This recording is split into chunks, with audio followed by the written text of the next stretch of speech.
Right. My name is Zain Nayani, and I'm the founder CEO of Zain Advisory. Today, I'm here to talk about how to create work plan, or something that is also known as operational plans. A step down from higher level strategic plan down to what an organization, what a person is doing on a day-to-day basis. Let's dive into it as we move forward here. Where do I start? Well, why do you even want to watch this conversation? Well, the idea is you're someone like me who always struggles with something that's so big and we don't know how to break it down into smaller chunks and get things done. Well, this is your opportunity to understand how you can break a bigger plan into something that's more manageable, more appropriate for the size of your organization. How I want to spend this time that we've got here for the next little while is cover three things. Basically, what really goes on in a work plan? What are those key items that are important to cover in a work plan? How do you create one? Again, this is not a scientific knowledge, it's a logical formula. But how do you create it? Let's look at that and then cover some frequently asked questions that are out there from different people, from our different clients. But just really putting it all together. And that's what we want to try and cover through this conversation. Once you're at a place where you've created work plans, you know what you're doing on a day-to-day basis, how do you use all this knowledge to benefit yourself, benefit your organization, benefit your colleagues?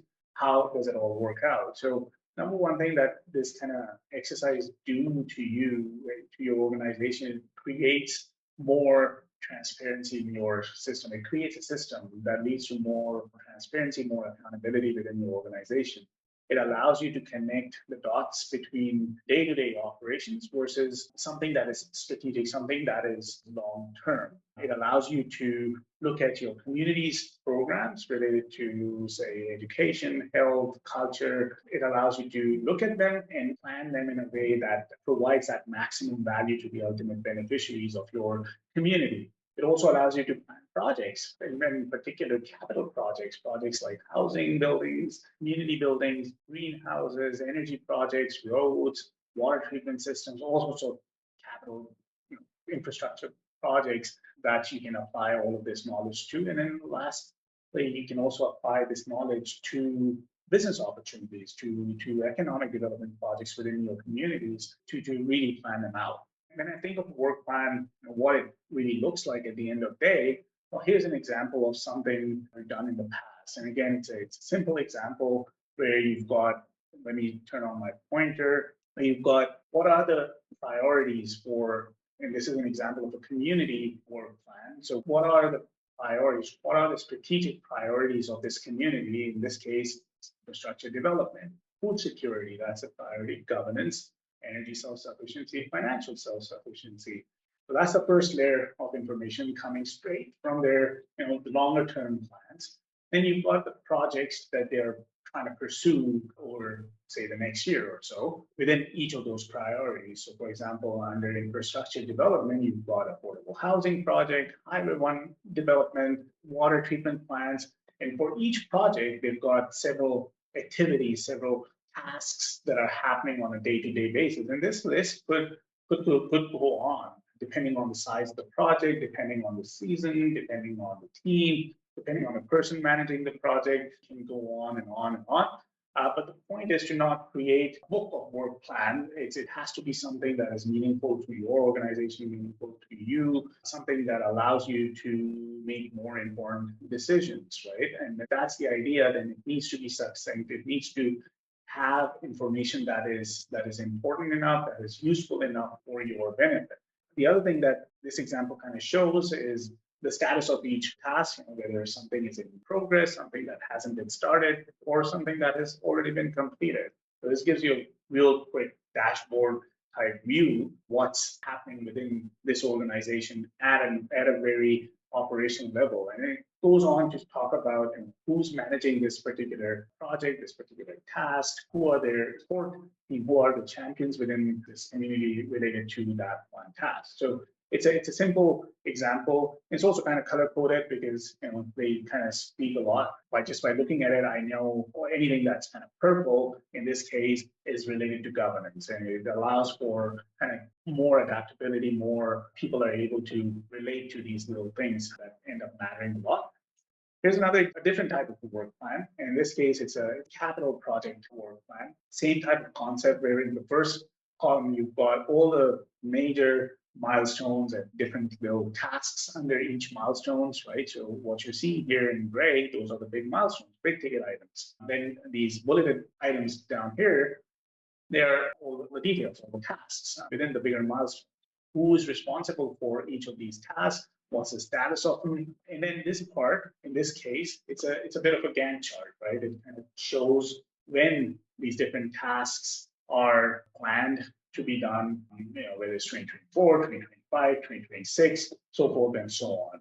Again, when you're creating a work plan, it's not something that is set in stone. It'll vary from project to project, from an organization to organization, from program to program. It'll vary. As long as it covers certain aspects are more or less common in this example versus the other example that we looked at, you're really golden.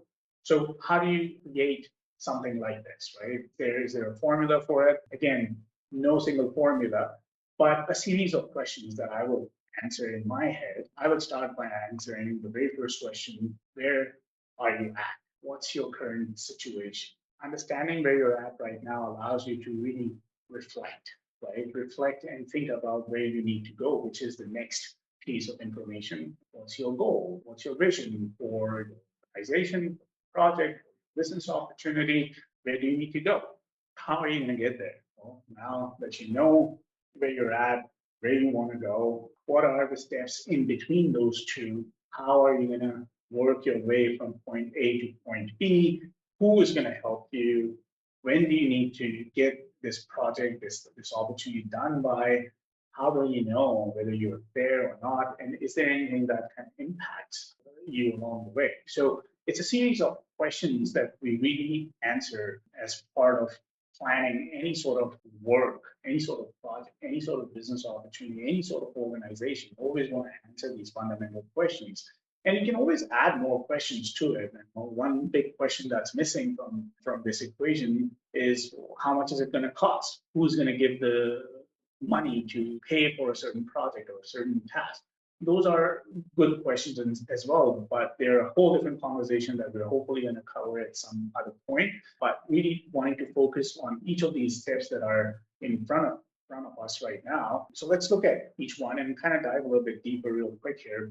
Where are you at? This is where talk about what's the current situation right now. It's a bit of a reflection exercise about, hey, what did we achieve at work? What did we achieve in our personal life? What are the challenges that we are seeing? What are the things that we are grateful for? There is no template for these sorts of things, although you can draw some sort of a template where you got those 4 questions and we just answer those questions. But really, the whole purpose of this exercise is to think about where you stand currently. You can also do, after done the reflection exercise from your own perspective, doing a bit of an internal analysis, right? An external analysis through tools like SWOT, strengths, weaknesses, opportunities, and threats. Just really looking at that to understand what are the internal abilities of your organizations, what's happening external to your organization, because all of that will impact how you move forward with respect to any sort of project, any sort of business, right? So doing that kind of analysis, but also looking at the needs of your people involved in project, in an organization, talking to them, understanding their perspectives, meeting them where they are at, because that information is extremely valuable to really understand where you currently stand. And once you know this part, then the idea is to think about, well, where do you need to go? Right. And again, this is an exercise where you sit with your different stakeholders, different people in your organization to talk about goals and objectives, right? Like really thinking out loud about what exactly are we trying to achieve here? What's our vision? How are we going to get closer to that vision? And making it realistic, right? Because oftentimes we create these long lists of goals and things we need to do, and then we get really lost in the midst of all of that. So, well, a practice that I've adopted through some mentors, some coaches of mine is to really focus on no more than 5 things. And what are the 5 most important things related to a project, related to a program, related to an organization? What are those 5 big things that you want to accomplish? in, say, coming year, coming season, coming quarter. Looking at it from that perspective helps you stay more focused, more sharp, and not keeping it vague, right? Bringing this smart analogy to it, specific, measurable, attainable, realistic, and time bound. Making sure that your goals are as smart as they can. We are thinking about where we need to go. It's about engaging people again, right? It's about talking to people as to what needs to be done, what else needs to be done as part of this initiative, and how can we bring all this, information together. Several ways of doing it. Pen and paper works greatly. You can certainly do that. But you can also do whiteboarding. You can do flip charting. Spreadsheets work great. Word processing softwares, databases, and then there are all these project management apps that allow you to really do kind of thinking that lets you come up with a clearer vision for yourself, for your organization. Then once you figure that part out, and now you know where you're at, where you want to go. The question is, how are you going to get there? And this is where you get into those detailed tasks, detailed subtasks within those actions. Really, and it's a matter of logical sequencing, logical thinking, where you think about what's that very first step within particular project, within a particular milestone. What's that very first step? What's going to happen right after that? What's going to happen after that? So it's just really thinking it through. And a good practice here is always thinking about, the end result. Like, hey, we need to create a housing project. Okay, well, that's fantastic.